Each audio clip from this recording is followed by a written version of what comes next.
or will it develop further? Again, my personal opinion, this is also very clear that the Americans do not want this, but the question is, can the Israelis be contained? So I think for this to happen, we need a quick end to the war in Gaza. We need humanitarian assistance, and then we need to develop a strategy that is not only, and I know this is a tall order, but a strategy that do not only include Israel Palestine, but the broader region. And later on, I have several ideas when it comes to this. Well, wonderful if we can come back to this. Just one quick question. This whole language of proxies and not proxies of Iran, how do you read the sense of independence of action of Hezbollah today compared to, let's say, previous years? Obviously reinforced by the very important role they played in upholding the Assad government in Syria. Heavily armed and increasingly armed, involved in the government in Lebanon. How much do you feel that Hezbollah has room for maneuver separate from Iran? And to what extent is it having to uphold its own position as the axis of resistance to retain its credibility inside Lebanon? In other words, is the escalation taking it beyond where it would like to go? I'm going to say I'm dealing with the Iranians more or less on a daily basis. I do believe that obviously there is a very close relationship between Hezbollah and Iran. I think Iran accepts that Hezbollah is in its own right also a political entity in Lebanon that needs to make its own decisions. Right. But I do believe where we are now, today, this is a decision whether to go to a full-scale war or not. It's not a decision Hezbollah can make alone. Right. And that has to do, in my opinion, with the fact, of course, that Hezbollah is also, for the Iranians, a deterrence. Yeah. And the question is, when do you use and when do you not use that deterrence? Yeah. You certainly don't want to lose it if you're Iran. Indeed. And have it destroyed or hit. Yes. Thank you. Karen, let me come to you. I mean, you've got a lot of experience in the region. You've got a lot of experience on U.S. policy making in the region and how they engage and do not engage here. Obviously, the U.S. Involved almost in all aspects of this conflict, involved in leading the military operation in the Red Sea, involved very much in what the future will be in the Hezbollah situation, obviously involved in Gaza and trying to put pressure on Israel. How do you think they're managing these risks of escalation? Which are their biggest areas of concern? How are they prioritizing them at the moment? Yeah, just share your thoughts on this. Thank you, Robin, and thanks for inviting me to join today. Look, in some ways, I think people overestimate what the United States can do in the region. Many people think that somehow Israel is like the 51st state. And of course, it's not. It's an independent country, and the U.S. does what it can to put pressure on Israel, but it doesn't control what Israel does. I'm always surprised when I listen to the news and people say, well, the U.S. needs to do this to tell Israel this and that. But there is a lot to be worried about. I know the Americans behind the scenes have been working quite hard on not just pulling the coalition together to fight the Houthis or to push back on and protect shipping in the Red Sea, but also to prevent a wider war in Lebanon later. I mean, don't forget there are about 100,000 Israelis in hotels, Israelis who live on the border with Lebanon, and they will need security before they can go home. And this is why I'm concerned that Israel's plans are once the fighting with Gaza is over, a bit of retrenchment, and then they will have to, if they feel that they're still insecure, they may feel they have to go to war, at least on that border area. And so that is a big concern. I know that at the same time the U.S. is playing a pretty significant role in trying to prevent that from happening diplomatically. The U.S. forces that are dotted around the region, yeah. You've kind of forgotten yeah. that you have these elements still there, unless you're an expert following what's yeah. going on in the region. Are they now almost sort of hostages to escalation? Or do you think they're important touch points that allow the U.S. to try to calibrate preventing escalation while managing spread, if you see what I mean? Yeah, no, I mean, I see it as a deterrence. And if you listen to the language even yesterday with Jake Sullivan, he kept talking about deterrence and de-escalation. I agree with Gara that Hezbollah, Iran, the United States, none of them want to expand this war, but you don't know what might prevent or what might provoke a country to do more. I mean, I was even surprised this morning. I woke up at 3 a.m. somehow, and I wasn't even sure this was true, but Avali will share that Iran sent some missiles into Pakistan, which is, you know, that's a strange potential escalation. Anything like this could blow the region out of proportion and make it much more difficult. But at the same time, let's not forget that, you know, at least over the last decade, pretty much the majority of the countries in that region have been involved in some sort of civil war or regional war, whether it's Syria, Libya, Yemen, Qatar versus Saudi, troubles within Lebanon. And all of those conflicts have involved external forces supporting militaries and militias inside, and yet none of those did spill over. So I do think everyone is very conscious of what war looks like, because it wasn't so long ago that so many of these countries were dealing with that, and no one wants to go back to that. Thank you, Karen. Vali, so many questions about the Iranian thinking and position at a time of, yes, a leadership transition potentially coming down the pike in Iran itself. But it strikes me that with the deal that had been done under Chinese auspices with Saudi Arabia, Iran was heading to a sort of place where there was a different future, one in which it was tacitly observing the JCPOA to kind of limit its nuclear enrichment, in which maybe there was some type of economic future for itself connected to China, maybe to Russia, maybe as in a more stable Gulf region. All of that is gone, it looks at the moment, or is it? So the question to you, is Iran welcoming? How is it able to use this moment? Is this a moment that it's trying to put the lid on because the old future is the one that they want to get back to, one of stability? Or is it a tiger they're having to ride that they have very little control over? How do you think the Iranians see the situation right now? I mean, I think their read of it would be, and not only them, but also the rest of the axis of resistance, but also I think other governments in the region, that the old order is basically shattered. October 7th essentially ended the order that, you know, Saudi Arabia was thinking about normalization with Israel, was thinking about a shiny economic boom in the Gulf. You know, that whole order has fallen apart, not just because of... Before it ever emerged. Before it ever emerged. But if we went back to October 6th, as Gar said, we would see a very different Middle East. Now, the new order isn't there, and I think the Iranians, Hezbollah, everybody is trying to sort of gain this. And as you mentioned at the very beginning, and Ger put it very well, we're seeing both escalation and spread of conflict. And I think the Iranians are trying to manage this. And it's important to note sort of what are they looking at and why they're acting the way they are. First of all, the war itself is escalating. So long as Gaza war is not ended, it's not de-escalating. And the next shoe is going to fall when, you know, the humanitarian crisis really hits hard. And so long as the United States and Europeans, etc., don't have any plan for ending this war, and Israel is not ready to do it, we are in an escalatory mode. So we shouldn't kid ourselves. Right. The war is ongoing. It's going through phases. It's not bombing. It's not starvation.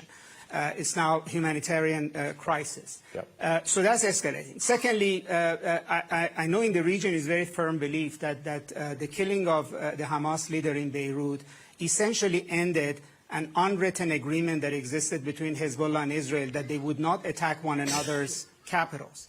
So I think Hezbollah's view is actually that Israel is coming for it in a very big way. So it's not about whether Iran pushes the button. Hezbollah itself is increasingly in a survival mode. So it's not about just acting on Iran's behalf.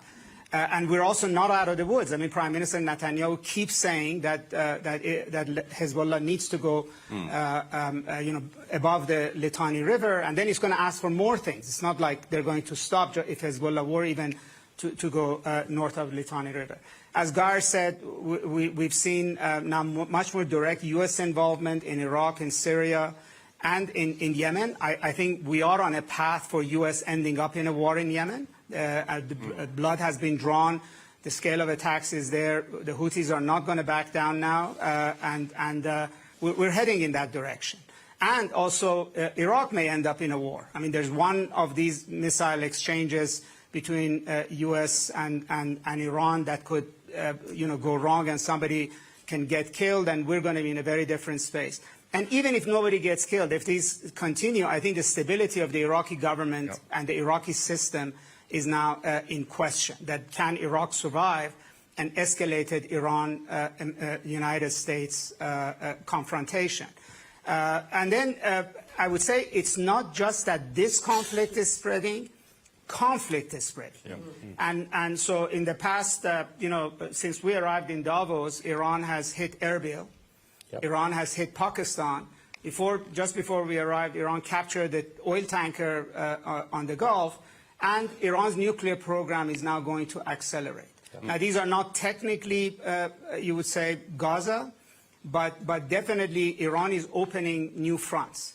And at the same time, there was also a massive bomb that went off in Iran, killing about 100 people. And even though officially, I think the Iranians accepted that it was ISIS, because that sort of gives them cover not to have to react.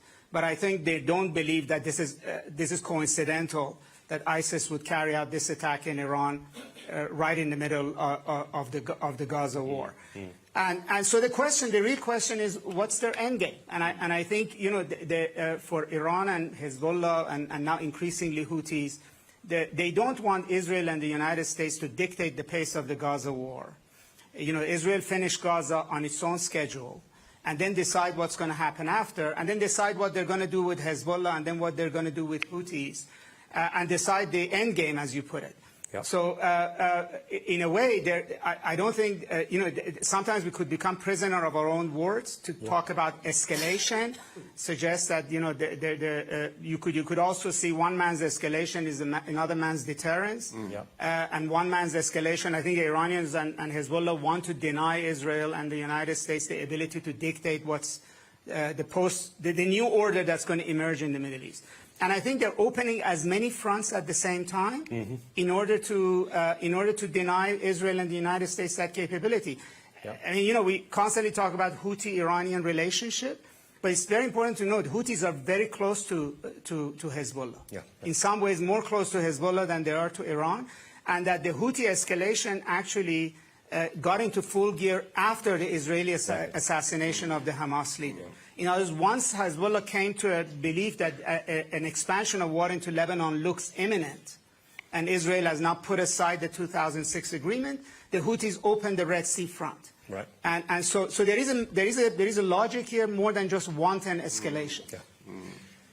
We can see it's going to be so difficult to do justice to all of these topics in the very limited time. I see we've got 20 minutes left, and I do want to leave 10 minutes for some questions. So please, those of you who've got some ideas, please have them ready and have them short and to the point, which would be very helpful. Let me turn back to you, Saz Ubaidi, Vice President. Let's get to the endgame question. What do you think this conflict is going to do to the future of Yemen? What will happen to the future of Yemen if, as we've heard from everyone here, the situation sounds like we're still in the escalation ladder? What does this mean for the future of Yemen, specifically? مستقبل اليمن مع وجود الحوثي والتهديد والتصعيد المستمر سيكون طبعا انتظار كارثة إنسانية لم يسبق لها مثيل. ونحن ندعو طبعا الولايات المتحدة والمجتمع الدولي إلى تشكيل مجموعات لحماية باب المندب والممر الدولي هذا الآمن، لأن الممر الدولي يتبع الأمم المتحدة ومستفيد منه كثير من الدول. الحوثي علينا أن نوجد استراتيجية ردع شاملة وكاملة في كافة مجالات السياسية والاقتصادية والعسكرية، لأن أصبح تهديد على المنطقة بشكل عام. And are you worried about an intensification of civil war inside the region as well? Inside Yemen, I mean. اليمن هناك طبعا ستكون محافظات محررة بيد الحكومة الشرعية، معظمها محافظة جنوبية، وفي قضية جنوبية هناك طبعا ممكن تتوسع الصراع وتعود إلى دولتين كما كانت من قبل 1990 إذا استمر الحوثي في التصعيد في باب المندب والعمل بهذه الطريقة. And part of what the Houthis seem to have done is they are strengthening their credibility within Yemen and the region by supporting the Palestinian cause, should we say, certainly supporting the people in Gaza. Does that make life more difficult, in a way, for the Transitional Leadership Council? بالعكس يعني الحوثي يحاول استثمارها وتغطية جرائم الإنسانية الداخلية بتضامنه مع الشعب الفلسطيني والقضايا التي تحصل من ترويع للشعب الفلسطيني والانتهاكات الإنسانية. فهذه تغطية واستثمار يعني لا يحق له أن يستثمر الشعب الفلسطيني والقضية الفلسطينية، وهذا يعني ليس من اختصاصه، فهنا قيادة فلسطينية هي تهتم بقضيتها طبعا. No, thank you very much. A very clear answer. Geir, let me pull you into that other area of your expertise, which is Israel Palestine. I'm just going to ask you the question. Endgame. What's the endgame? I'm sure you've got a very quick answer on that. But, a very simple and quick answer is that if we want a solution to this crisis, the only way out of it is a two-state solution. Then, of course, everyone would argue that this is, for the time being, extremely difficult, and it has been proven elusive during the last 30 years. But I think what the 7th of October shows is that there is no way that the Palestinians and the Israelis are going to live together in one state. So if there is no two-state solution, then there is a one-state reality that will be an apartheid state. And I think that should not be acceptable to anyone. So the point is, we need to, and here, here is a challenge to my American friends. We need to stop talking about that there should be an horizon towards a two-state solution. Right. We need now to say there is no other way out of this than a two-state solution. And we've been waiting for 30 years. My Palestinian friends that have been born after the Oslo Accords have been living in what they see as a one-state reality. Because of that, they believe in the possible two-state solution has been diminished. Yeah. And just an anecdote. When I lived in Jerusalem during the late 1990s and the beginning of 2000, at the time the support for Hamas was, let's say between 5 to 10%. And I remember in my discussion with my Israeli friends, they said, listen, start to take this seriously. If not, you will end up with Hamas as your interlocutor. Today, we have both Hamas and Fatah as realities, but we have also other sentiments. The question now is, if we don't deal with this now, Hamas and Fatah may be history. Right. There may be other things happening in Palestine that no one likes to see. And since this is my favorite topic that I'm not able to talk about every day, let me just add one other thing. Of course, for this to become a reality, settlement activities need to stop immediately. And on this, there can't be any compromise.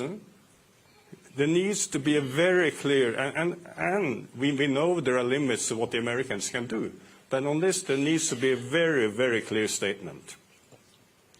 And if this doesn't stop, basically what we're doing, we're undermining the possibility to see that the end game will emerge.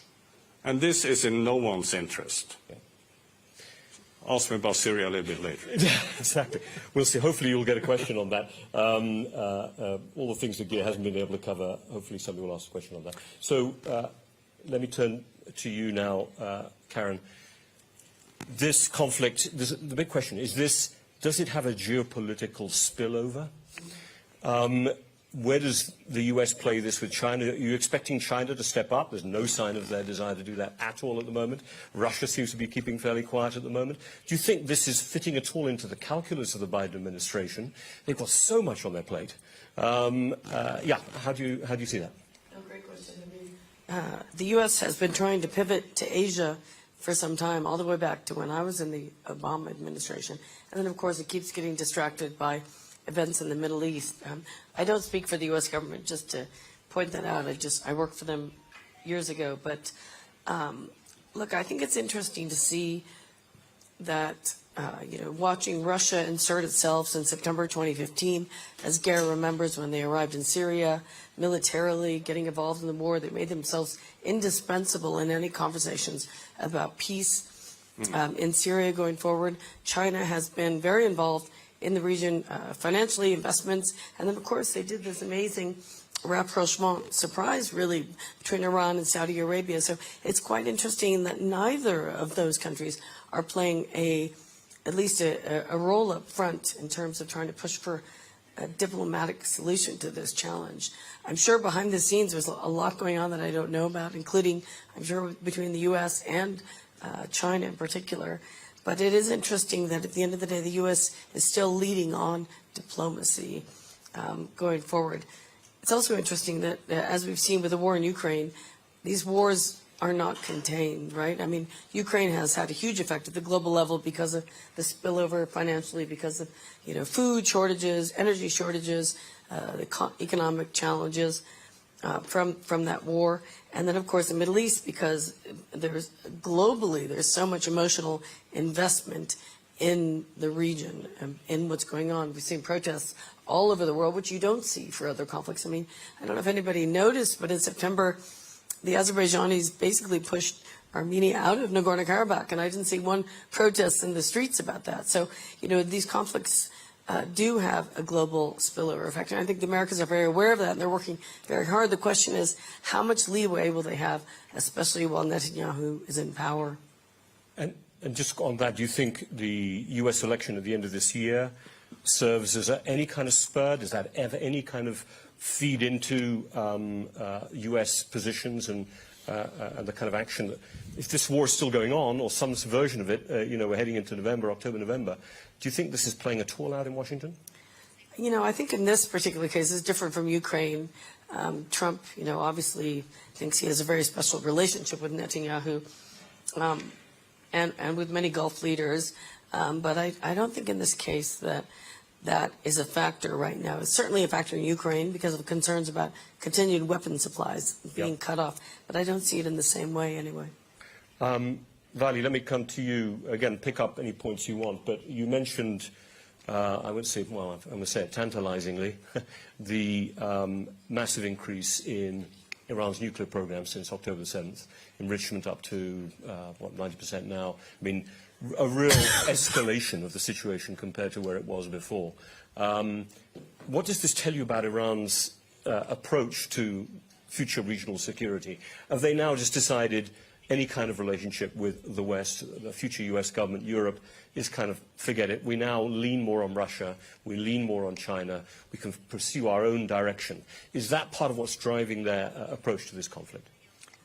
Well, I think in the very short run, I think it's a way of, as I said, to spread the conflict. In other words, if we begin to read more news about 90% enrichment, then that's going to become also another topic the U.S. would have to address. Right. And then as that doesn't worry them. I mean, no, because I think their calculation of how far escalation would go, and before there's an actually outright war, it might be very different from ours. Yeah. And I think right now, I think the view of this axis of resistance is that it's going to be much worse for them to end up living in a Middle East that is completely dictated by U.S. and Israel than otherwise. Yeah. So I think they're exploring the margins, but and it's very clear in their strategy that they are pushing. So attacks in Iraq, capturing tankers, working with their allies in the region, and then the nuclear issue, all of which suggests that they're trying to push the U.S. in all sorts of ways. Right. And one outcome of this is also to force the U.S. to change its Middle East policy. Yeah. I mean, it's now 100% focused on supporting Israel's campaign in Gaza. So you have to see, from their point of view, how are you going to get the U.S. to change? And I think their calculation is that the U.S. would respond only when it faces a threat of war or it faces a grave situation. There's no diplomatic path between them and the U.S. But I also think that if they see a Middle East in which they're going to be in a much more aggressive posture with Israel, which I think is inevitable, this war, if anything, has raised the possibility of a direct confrontation between the two of them in the next 5 years, several notches up, that having nuclear capability is now more important to them than it was before. I don't think the door on possibility of a nuclear agreement is 100% closed, but it's only a sliver of light left, and nothing's going to happen in this year because it's election year. So I think their calculation will be, if there's going to be talks with the next administration in the U.S., it's much better if they have a lot more leverage at that point, more stockpiles of nuclear weapons, more centrifuges, etc. And Gaza is a perfect cover. I mean, Israel doesn't have a bandwidth to threaten bombing Iran right now, and nor does the U.S. So they're taking advantage of that as well. Okay, bleak enough for everyone in the room. So let's take some questions. We've literally got 8 minutes left, so please quickly introduce yourselves. I've got 2 hands going up. I might take them as a group, 3 hands, 4. Right, I might even have to stop there. So if you want to direct them to one of the speakers, obviously that would be helpful. Please say who they are. Very quickly say who you are as well, and let's take it. So first, the 2 ladies there, the one on the left, my left, and then I'll come to the gentleman here, and then I'll come to the other lady next to you, and then there was another hand somewhere around here. Sorry, you're first. Yeah, you with the microphone. Yes, please. Hi. This question is for Karen. I'm a young person representing the Global Shapers community of young leaders.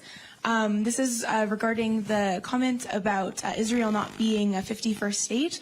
I just wanted to comment, the U.S. is still heavily funding the Israeli military, including a $14 billion aid package, which largely funded weapons, contributing to the genocide.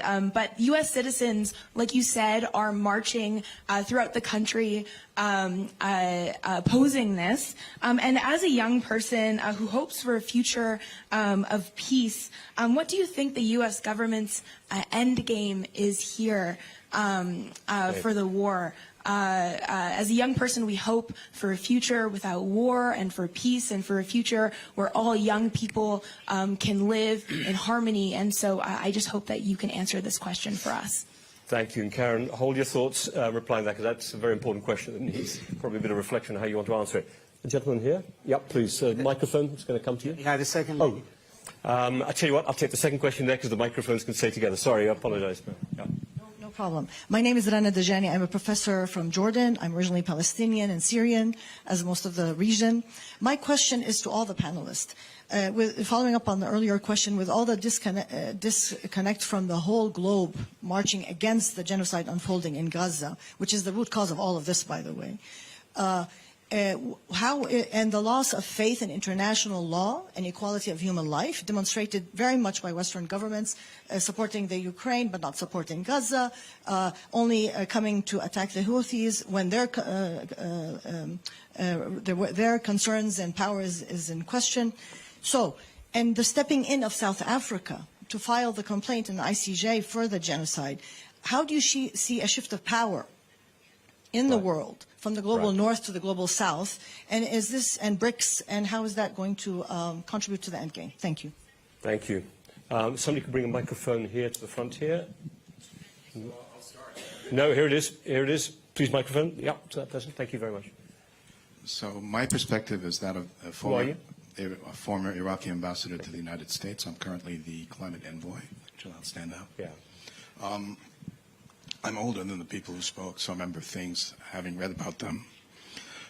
There is a precedent where the United States intervened forcefully to force Israelis to withdraw, and that's the Suez Crisis.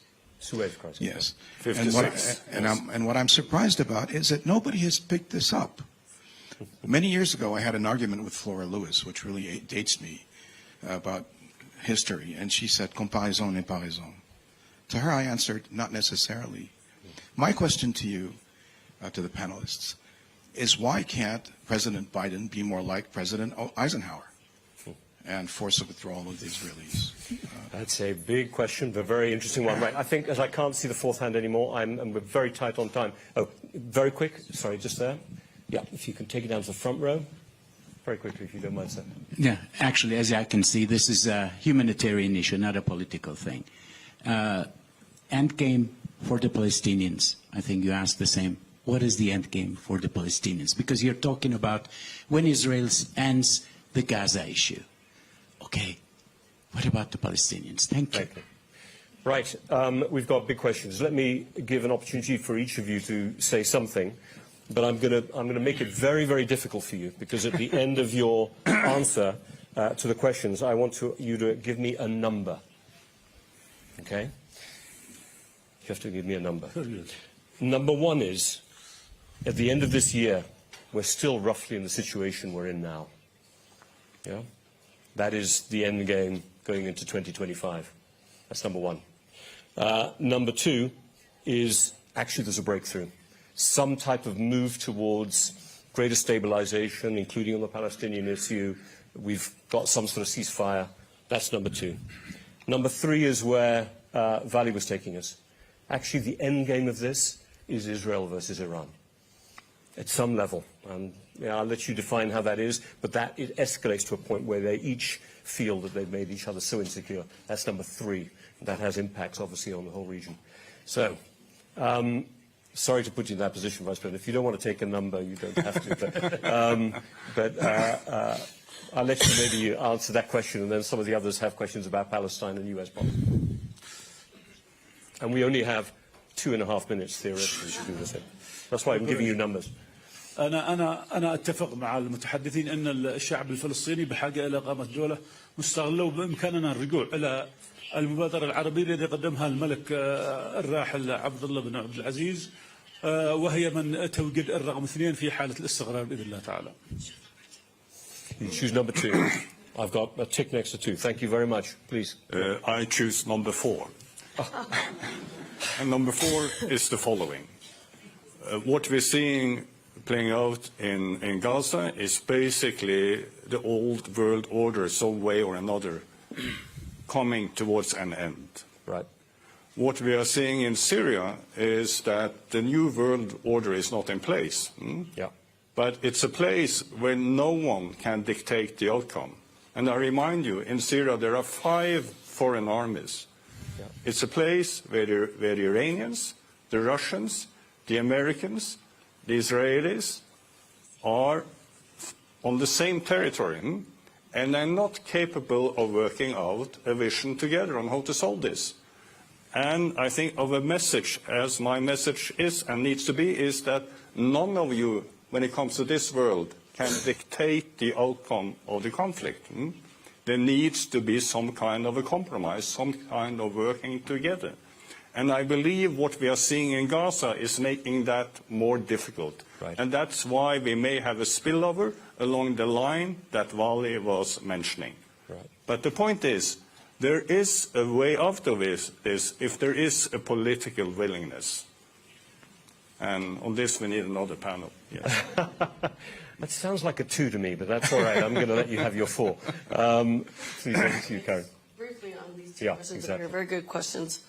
I think people always overestimate U.S. influence when he gives countries money, and Vali can tell you better than anyone. U.S. gave a lot of money to Pakistan over many years and had very little leverage on what Pakistan could do. So while you think it should be easier, it's not so easy to change the rules and withdraw the money. It gets very complicated. But they do have influence. They just don't have as much as people think. And then to your point, and I'm agreeing with Gare, I think you're absolutely right that the world has changed. We don't know what the new order is going to be. Neither the United States nor China can tell countries what to do. Yeah. And smaller countries are asserting themselves in ways we haven't seen before, which is very good, actually, for the global order. But we don't quite know how it will settle out. Finally, I'm a 2, only because I'm an optimist. And I read an article that said optimists live longer than pessimists. and optimists are happy until they're depressed. So I'm going to be happy until I get depressed. Okay. Vali, over to you. Last words. So I would say to the questions that were raised here that for the first time, global public opinion is an actor here. I mean, that's one of the things that actually can force a change in the United States and Israel as well. And if you listen to Hassan Nasrallah's speech of January 3rd, you could see how much emphasis he was putting on global public opinion. Secondly, I would say that, as Gare said earlier, unless the United States looks beyond just Gaza and looks beyond what happens in Gaza and thinks about a much broader sense of regional security, then we're on number 5. And I would also say that one conclusion of this panel should be that the job of managing all of this should be given to Geir. So, And what's your number? What's your number? 1, 2, 5. Oh, that was. I'm never going. Conditional 5. I'm never going to try numbers again. That was a failure. But thank you very much. Look, we covered an enormous amount of issues. We've only got a minute and a half over time. And so could you please join me in thanking an excellent panel. Thank you for coming.